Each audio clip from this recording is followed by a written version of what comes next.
Alhamdulillahi Rabbil Alamin, wassalatu wassalamu ala Rasulillahi Karim wa ala alihi wa ashabihi ajma'in. Amma ba'd. Pagpapatuloy ng ating pagtatalakay sa mga pinagbabawal sa Islam, ang isa pang pinagbabawal ay ang paglalaro ng dice. Ang paglalaro ng dice. Maraming kilalang laro ang naglalaman ng elementong haram. Kabilang dito ay ang mga larong sinasagawa sa pamamagitan ng paghahagis ng dice. Katulad ng backgammon at iba pa. Ang Propeta Muhammad sallallahu alaihi wasallam ay nagbigay babala sa mga larong dice, ay nagbibigay ng daan tungo sa susugal. Sino mang maglaro ng dice ay parang isinasawsaw niya ang kanyang daliri sa laman at dugo ng baboy. Inulat ni Muslim. Si Abu Musa ay nagulat na ang Propeta Muhammad sallallahu alaihi wasallam ay nagsabi, sino mang maglaro ng dice ay sumusuway sa Allah subhanahu wa ta'ala at sa kanyang sugo. Inulat ni Imam Ahmad.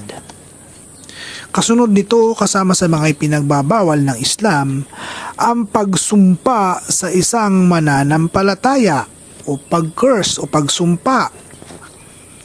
Maraming tao ang hindi napipigilan ang kanilang dila kung sila ay nangagalit at mabilisang nagbibitaw ng masamang sumpa sa kanilang kapwa-tao, sa mga hayop, mga bagay na walang buhay, araw, oras at iba pa, maging sa kanilang mga sarili at mga anak ay isinusumpa o ay sumusumpa o maging sa mga asawang lalaki sa kanyang asawang babae at ganun din ang asawang babae kanyang asawang lalaki. Ito ay isang napakalubhang bagay. Si Abu Said Tabit ibn al-Dahak al-Ansari ay nagulat na ang Propeta Muhammad sallallahu alaihi wasallam ay nagsabi, sino mang sumumpa sa mananampalataya ay para na rin niyang itong pinatay. Inulat ni Al-Bukhari. Sa dahilang ang pagsumpa ay karaniwan sa mga kababaihan, ang Propeta Muhammad sallallahu alaihi wasallam ay paliwanag na ito ay maging isa sa mga dahilan ng kanilang pagpasok sa impyerno. Gayon din, yaong mga mapagsumpa ay hindi makapamamagitan sa araw ng pagbangong muli. Ang higit na matindi kaysa rito ay ang katotohanang magbabalik ang sumpa sa sino mang nagbitiw nito kapag ito ay kanyang sinabi ng hindi makatarungan sa pangyayaring ganito. Siya ay nananalangin lamang laban sa kanyang sarili at inilayo ang sarili mula sa habag ng Allah subhanahu wa ta'ala. A'udhu billah. Kasunod na talakayin natin, kasama pa rin sa mga pinagbabawal ng Islam, ay ang pananaghoy sa panahon ng pagdadalamhati. Isa sa ipinagbabawal, haram na gawin ng mga kababaihan ay ang pagtataas ng kanilang boses sa paghiyaw at panaghoy para sa patay. Ginagawa nila ito habang sinasampal ang kanilang mukha, pinupunit ang kanilang mga damit, pinuputol o ginugulo ang kanilang mga buhok at marami pang iba, hinding kanais-nais na gawain. Ang lahat ng mga ito ay nagpapatunay lamang sa isang tao ang hindi niya pagtanggap sa anumang itinakda ng Allah subhanahu wa ta'ala. At hindi siya tinatanggap at hindi niya tinatanggap ang pangyayari ng mahinahon at may pagtitimpi. Isinumpa ng Propeta Muhammad sallallahu alaihi wasallam sino mang gumawa nito. Si Abu Umama radhiyallahu an ay nagulat na isinumpa ng sugo ng Allah subhanahu wa ta'ala ang babaeng sinasampal ang mukha, pinupunit ang damit at humahagulgol ng iyak dahil sa pighating sinapit. Si Abdullah ibn Mas'ud radhiyallahu an ay nagulat na ang Propeta Muhammad sallallahu alaihi wasallam ay nagsabi, "Hindi kabilang sa amin ang sinumang sinasampal ang pisngi, mukha, pinupunit ang damit at nananalangin sa pamamagitan ng pananalangin ng jahiliya, kamangmangan." Inulat ni Al-Bukhari. Ang Propeta Muhammad sallallahu alaihi wasallam ay nagsabi,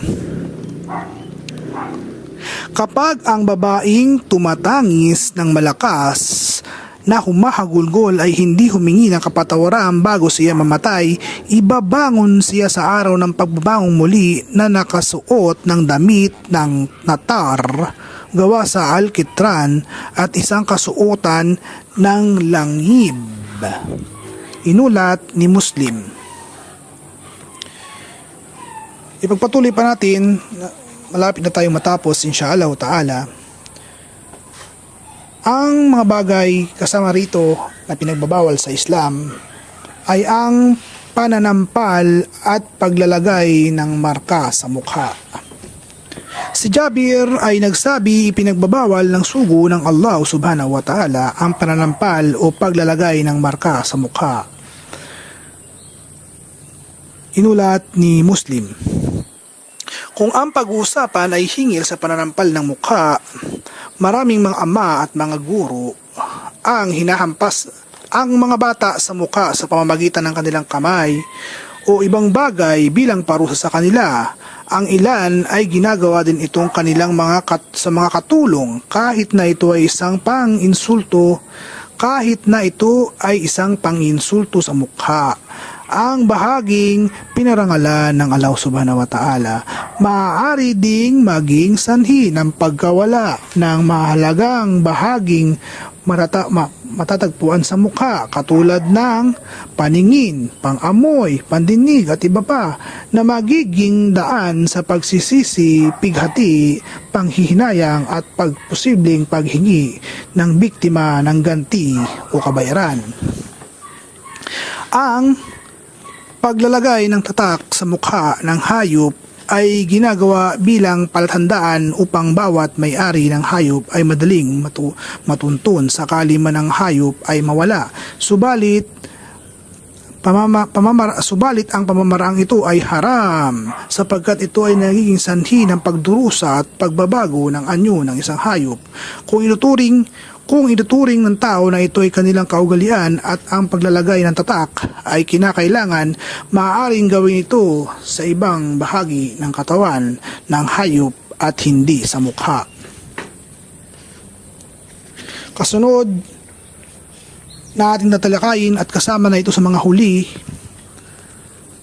kabilang dito sa mga nasakop ng basing ito, ay ang pagtalikod sa kapatid na Muslim na ipinagbabawal sa Islam. Ito ay isang paraan ng paghihiwalay. Ito ay isang paraan na paghihiwalay ni Shaitan sa mga Muslim. Sa mga taong sumusunod sa yapak ni Shaitan ay maaaring hamakin ng isang kapatid na Muslim ng walang sapat na makatarungang dahilan maliban sa hidwaan, hingil sa pananalapi o ilang di mapagkakaunawaan. Ang pagkakawatak-watak na ito ay maaaring magpatuloy ng habang panahon. Isinusumpa ng isang na hindi siya makikipag-usap sa kanyang kapatid at sumusumpa na hindi niya itutuntong ang kanyang mga paa sa bahay ng taong kanyang nakagalit. Iiwasan niya ito kapag siya ay nakakasalubong kapag nagkataong nakita niya sa isang pagtitipon, kakamayan niya ang iba maliban sa kanya. Ito ay magiging dahilan ng kahinaan ng sambayan ng Muslim. Kaya naman, ang batas hingil dito ay di mapag-aalinlanganan o ang batas hingil dito ay di mapag-aalinlangan at ang babala laban dito ay matindi. Si Abu Hurairah radhiyallahu an ay nagsulat na ang propeta ng Allah subhanahu wa ta'ala ay nagsabi, hindi ipinahihintulot sa isang Muslim na talikuran ang kanyang kapatid ng higit sa 3 araw. Sino mang gumawa nito at namatay, siya ay papasok sa impyerno. Inulat ni Abu Dawud. Si Abu Huraish al-Aslami ay nagulat na ang propeta Muhammad sallallahu alaihi wasallam ay nagsabi, sino mang tumalikod sa kanyang kapatid ng 1 taon ay para na ring pinadanak ang kanyang dugo. Inulat ni Al-Bukhari. Sadyang napakasama na ang pagkawatak-watak ng mga Muslim ay nahahantong sa pagkawala ng kapatawaran ng Allah subhanahu wa ta'ala sa kanila. Si Abu Hurairah ay nagulat na ang propeta ng Allah subhanahu wa ta'ala ay nagsabi, ang mga gawa ng tao ay pinapakita sa Allah ng 2 ulit sa isang linggo. Sa tuwing araw ng Lunes at Huwebes, pinapatawad niya ang lahat ng kanyang alipin mananampalataya maliban sa isang may hidwaan sa kanyang kapatid. Kanyang sasabihin, iwanan ang 2 ito hanggat sa sila'y magkabati. Inulat ni Muslim. Maging sino man ang 2 panig ang humihingi ng kapatawaran sa Allah subhanahu wa ta'ala, kinakailangang puntahan niya ang kanyang kapatid, batiin ito ng salam. Kapag ginawa niya ito at siya ay hindi pinansin, sa makatuwid siya ay malaya sa anumang kasalanan at ang pananagutan ay mapupunta sa huli. Si Abu Ayyub radhiyallahu an ay nagulat na ang propeta Muhammad sallallahu alaihi wasallam ay nagsabi, hindi pinahintulot sa isang tao ang iwasan ng kanyang kapatid sa loob ng 3 gabi. Bawat isa sa kanila ay hindi magpapansinan kapag sila ay nagkakasalubong. Ang pinakamabuti sa kanila sa kanilang 2 ay siyang maunang bumati sa isa ng salam. Inulat ni Al-Bukhari. Mayroon ding mga kalagayan na may matuwid na dahilan upang talikuran ng isang tao, katulad ng hindi niya pagsasagawa ng pagdarasal o pagsasala. Di mapigilang paggawa ng kasamaan kung ang pag-iwas sa kanya ay makabubuti upang ipamulat sa kanya ang kanyang mga masamang gawain, magkagayon obligado para sa kanya ang iwasan siya. Subalit, ito lamang ay pagiging sanhi upang siya higit pang maging matigas at patuloy sa kanyang kasalanan, magkagayon hindi nararapat na siya ay iwasan sapagkat walang may bubunga ang pag-iwas sa kanya. Walang may bubunga ang pag-iwas sa kanya. Ang pag-iwas sa kanya ay lalo lamang magpapaalala sa kanyang katayuan.